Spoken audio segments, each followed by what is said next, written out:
ঈদে নিজের জন্য বাজেটটা কত? It is like 40,000 এর মতন। ঈদে বাজেট কত আসলে আপনার? Around 10K। ঈদের বাজেটটা যদি জানতে চাই, আপনার বাজেট। ভাইয়া কালকে যেটা দিছে ওইটাই। আমার বাজেট আসলে 15,000 টাকা, যেটা বাজেট এরকম না, তারপর আমার হাজবেন্ড বাইরে থাকে, হ্যাঁ যদি 50 দেয় 50, 1 লাখ দেয় 1 লাখ।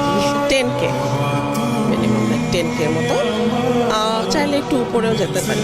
আমার যেহেতু স্যালারিটা কম, তো ওই হিসেবে বাজেটটা অনেক কম হবে, কারণ আমার দুই দিকে দেখতে হয়, আমার ফ্যামিলি দেখতে হয় প্লাস আমার নিজের। এই জন্য সর্বনিম্ন আমার বাজেট হলো 2 থেকে 3,000 টাকা, ওর উপরে আমার বাজেটটা নেই। কারণ এর জন্য ওইভাবে কোনো প্ল্যানিং করা হয় না এখনো। অ্যাকচুয়ালি হচ্ছে এখন নিজের বলতে কিছু নাই, বাবা মা ফ্যামিলি এখন সব।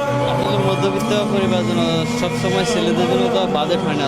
আসলে বলতে গেলে ছেলেদের কোনো বাজেট হয় না, কারণ ছেলে মানুষ তো সব কিছু মেনটেন করে ছেলেদের চলতে হয়। এই জন্য দিন শেষে দেখা যায় যে ছেলেদের একটা পাঞ্জাবি একটা পায়জামা হলে যথেষ্ট। 2-3 হাজার টাকা